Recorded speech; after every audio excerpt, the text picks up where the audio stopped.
നമസ്കാരം. Tirurangadi today news അപ്ഡേറ്റ്സിലേക്ക് സ്വാഗതം. സ്വർണ്ണ സമ്പാദ്യം ഇനി തൂബയ്ക്കൊപ്പം 40-ാം വാർഷികാഘോഷത്തോടനുബന്ധിച്ച് നഞ്ചിപ്പിക്കുന്ന ഗോൾഡൻ സ്കീമുകൾ.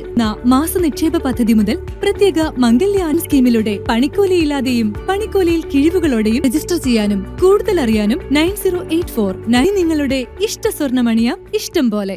6 ദിവസമായി തലയിൽ പ്ലാസ്റ്റിക് ബോട്ടിൽ കുടുങ്ങിയ നായയ്ക്ക് രക്ഷകരായി TDRF വളണ്ടിയർമാർ. തിരൂർ പയ്യനങ്ങാടി കോട്ടുതങ്ങൾസ് റോഡിലാണ് 6 ദിവസമായി തലയിൽ കുടുങ്ങിയ പ്ലാസ്റ്റിക് ബോട്ടിലുമായി ഭക്ഷണം പോലും കഴിക്കാനാകാതെ നായ ദുരിതം അനുഭവിച്ചിരുന്നത്. നായയുടെ അവസ്ഥ ആ പ്രദേശത്തെ ആളുകൾക്ക് തന്നെ വേദനിപ്പിക്കുന്ന കാഴ്ചയുമായിരുന്നു.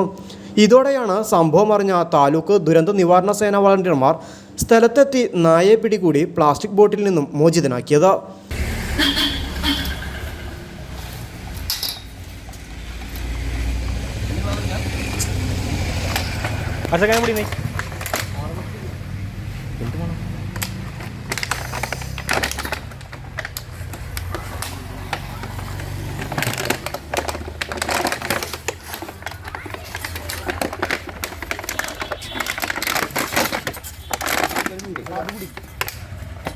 കട്ടയുണ്ട്.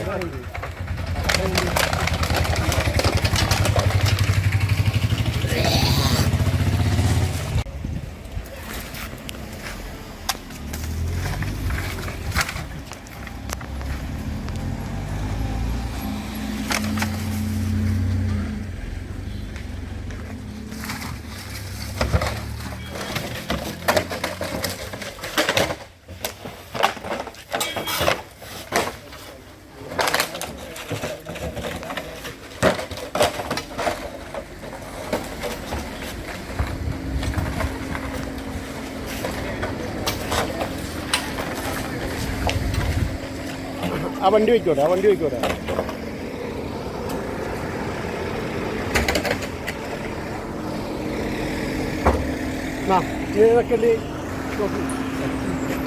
നിരവധി തവണ പ്രദേശവാസികൾ നായയെ പിടികൂടി തലയിൽ കുടുങ്ങിയ ബോട്ടിൽ നീക്കുവാൻ ശ്രമിച്ചെങ്കിലും ശബ്ദം കേട്ട് നായ ഓടി രക്ഷപ്പെടുകയായിരുന്നു. ഇതോടെ താലൂക്ക് ദുരന്ത നിവാരണ സേന വളണ്ടിയർമാരായ സലാം അഞ്ചുടി, ഷെഫീഖ് ബാബു, ഹാരിസ് പരപ്പനങ്ങാടി, അർഷാദ്, ജാഫർ സാദിഖ് എന്നിവരുടെ നേതൃത്വത്തിൽ നാട്ടുകാരായ ഷിഹാബ് തുമ്പിൽ, നാസർ പി, ബാബു കെ എന്നിവരും ചേർന്ന് നിരവധി ശ്രമങ്ങൾക്കൊടുവിലാണ് നായയെ പിടിച്ച് പ്ലാസ്റ്റിക് ബോട്ടിൽ നീക്കം ചെയ്തത്. നമ്മുടെ നാടിനെ ഒരാഴ്ച കാലമായി വളരെ ദയനീയമായ അവസ്ഥയായിരുന്നു നമ്മൾ കണ്ടിരുന്നത്. ഒരു നായയുടെ കഴുത്തിൽ ഒരു ബോട്ടിലിട്ടിട്ട് അത് കുടുങ്ങിയിട്ട് ഒരു 3ാമത്തെ നായയാണ് ഇപ്പോൾ ഇങ്ങനെ പെടുന്നത്. ഇത് നമ്മൾ താന്നൂരുള്ള TDRF ഗ്രൂപ്പ് വളരെ വിജയകരമായി അവർ 2-3 തവണ ഇത് ഇന്നലെയും മെനക്കെട്ടിരുന്നു. ഇന്നും വളരെ ഇറങ്ങി തിരിച്ചതിന് ശേഷം ഇപ്പോൾ അത് സോൾവ് ആയിട്ടുണ്ട്. വളരെ സന്തോഷമുണ്ട്. ആ നായ എന്തായാലും വളരെ സന്തോഷത്തോടു കൂടി തിരിഞ്ഞ് പോവുകയാണ് ചെയ്തത്. ഭക്ഷണമൊക്കെ കൊടുത്തു. വളരെ നന്ദിയുണ്ട് നമ്മളെ ഈ ഗ്രൂപ്പിനോട്. കാരണം ഞങ്ങൾ പല ഭാഗത്തും എൻ്റെ നമ്പറുകൾ അന്വേഷിക്കുമ്പോൾ പത്തനംതിട്ടയും പല ഭാഗം ലോങ്ങാണ് കാണുന്നത്. അങ്ങനെ ഇവിടെ നമ്മൾ അടുത്ത പ്രദേശത്ത് തന്നെ ഇത് യത്നിക്കുന്ന ആൾക്കാരുള്ളതുകൊണ്ട് അത് വളരെ ഉപകാരപ്രദമാണ്. ഇവർക്ക് എല്ലാവിധ പിന്തുണയും നമ്മൾ ഇനിയും നൽകുന്നതാണ്.